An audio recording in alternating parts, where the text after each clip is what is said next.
Hi, church. Good evening, or good morning, or good afternoon, whenever you are watching this video. I hope everybody's doing well, and I hope everybody's keeping safe during this time. Back again today with another devotional.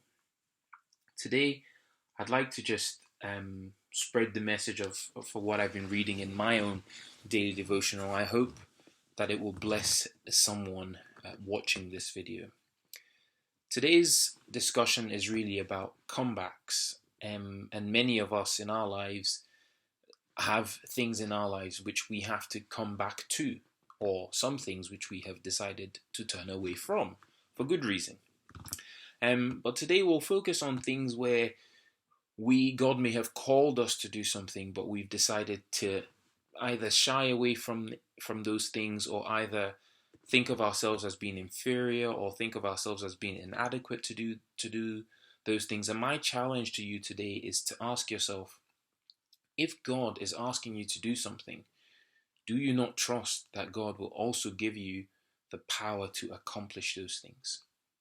So let's dive right into it. So one of the comeback stories that we hear, that we read about in the Bible, is the comeback story of Moses. Not often one that we talk about in this light, but it's something that I'd like to share and just have a discussion about. So Moses, we read in the Bible that Moses witnessed an Egyptian beating a Hebrew slave.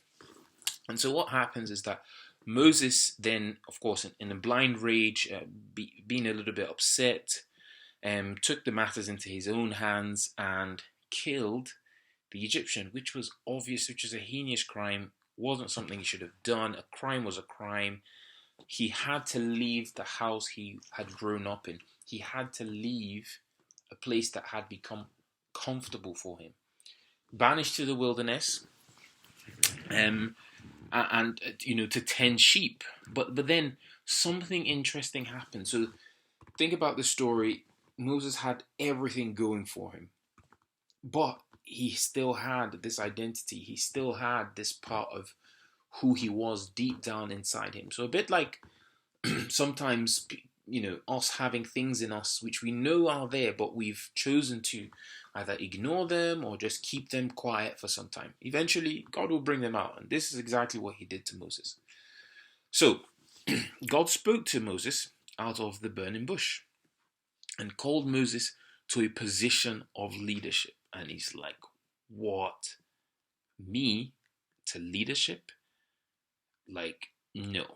Of course, at that time, Moses is definitely not thinking, of being in the spotlight again. Certainly not against Pharaoh. He's like, I've left that life. That was a past life. But God said, I'm going to use you to lead my people out of bondage into the promised land. So we see a guy who's basically gone from grace, he's fallen all the way to grass, and God is about to elevate him up again. And basically has just said, I'm going to elevate you back to the position of leadership. And of course, Moses didn't think he could do anything useful. He didn't, because he went, well, I'm going to take my brother Aaron to follow me.